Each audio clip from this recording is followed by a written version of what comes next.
चलिए नमस्कार, प्रणाम साथियों। मैं हूँ अर्जुन कुमार अमीन। आप देख रहे हैं अर्जुन टेक्निकल। चलिए सबसे पहले हमने ऐसा प्लॉट नापने का। पहले तो हमको लगा ये पूरे टेढ़े मेढ़े प्लॉट है, तो हमने चारों तरफ घूम लिया और यहाँ से सबकी चौड़ाई उठा ली। और ऐसे प्लॉट है तो यहाँ से यहाँ की दूरी और यहाँ से यहाँ की दूरी उठाकर हमने नाप लिया और फिगर हमने क्लियर कर लिया कितना फीट किधर किधर है। जब हमने क्लियर कर लिया तो हम अब इसका पार्ट 1 इसे मान लिया, पार्ट 2 इसे मान लिया, किसी को भी मान सकते हैं पार्ट 1 2, क्योंकि एक बार में तो आपको एक निकलेगा नहीं, अलग अलग निकालना होगा। तो इसे पार्ट 1 और फिर पार्ट 2 मान लिए। तो सबसे पहले हम इसका लंबाई का औसत निकालेंगे। लंबाई हो गई 145 और 135। पहले इसको जोड़ लेंगे, 145 प्लस 135/2। अब इसको करने के बाद हम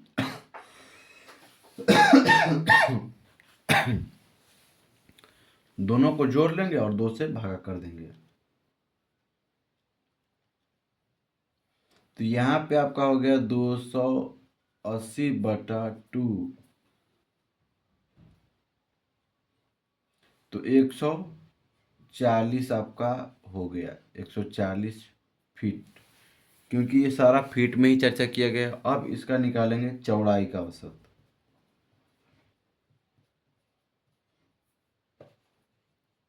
चौड़ाई का औसत, चौड़ाई का औसत वही सेम प्रोसेस है, इसको जोड़ेंगे और इसको जोड़ेंगे। 125 प्लस 125/2 बराबर 250/2। यहाँ पे बराबर हो जाएगा 125 फीट। अब ये हो गया। अब हम आयत का क्षेत्रफल निकालेंगे। तो आयत का क्षेत्रफल होता है दोस्तों, आयत का क्षेत्रफल, आयत का क्षेत्रफल होता है लंबाई गुना चौड़ाई, लंबाई गुना चौड़ाई, लंबाई गुना चौड़ाई यानी L/B। तो लंबाई के जगह पर यहाँ पे ये हो गया, चौड़ाई के जगह पर यहाँ ए हो गया। तो लंबाई के जगह पर लिख देंगे 140 और गुना चौड़ाई की जगह पर 125। इसमें दोनों में गुना कर देंगे, जो आएगा वो यहाँ पे हम लिख लेंगे, क्योंकि हमको जगह छोटा है, फिर हमको बनाना भी है आगे। तो 140 गुना कर लेंगे 125। तो आपका हो गया यहाँ पे 17,500 वर्ग स्क्वायर फीट यानी फीट स्क्वायर। अब यहाँ पे ऐसे आ जाने के बाद फिर आपको हम अब पार्ट 2 का निकालेंगे, इसका भी निकालेंगे। वही फिर लिखना होगा लंबाई का औसत। तो फिर हम लिख लेते हैं यहाँ पे लंबाई का औसत,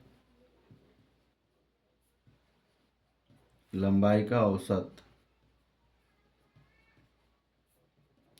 लंबाई वही हो गया आपको 115 प्लस 110/2, 15 10 25, 225 के करिए 112 हो जाएगा, 112.5 फीट में हो गया। फीट करके भी देख लीजिए, 115 प्लस 112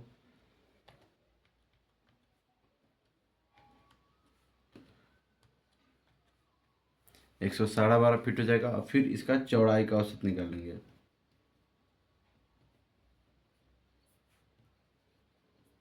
चौड़ाई का औसत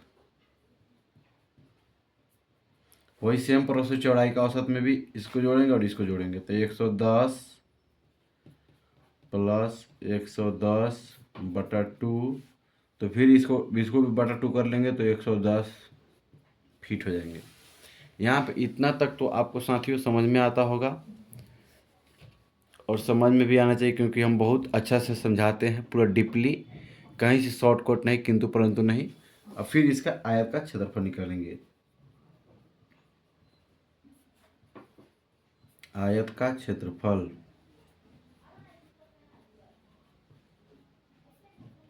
आयत का क्षेत्रफल होता है लंबाई गुने चौड़ाई, अब यहाँ पे लंबाई गुना चौड़ाई हो गया। अब थोड़ा इसको थोड़ा जूम करके छोटा कर देता हूँ।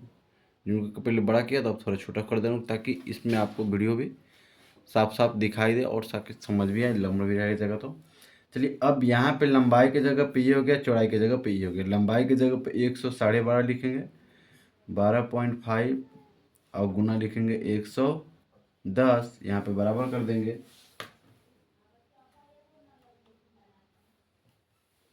तो ये हो जाएगा 12,375 स्क्वायर फीट। अब इस दोनों को हम यहाँ पर निकाले वो और इसको निकालेंगे वो, दोनों को जोड़ लेंगे, यहाँ पे कुल कर लेंगे। तो यहाँ पे लिख देंगे 17,500 प्लस 12,375, दोनों को जोड़ लेंगे।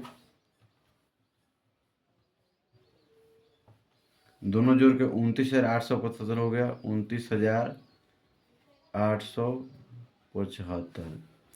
ये टोटल फीट स्क्वायर में हो गया।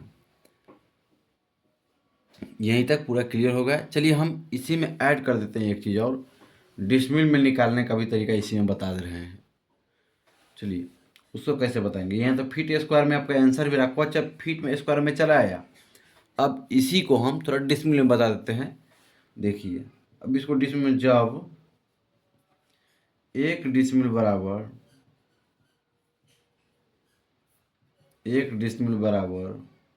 435.6 स्क्वायर फीट होता है। अब ये हो गया आपका 29,875 में भाग कर देंगे हम 435.6 से। अब जो आएगा वो आपका डिसमिल में हो जाएगा।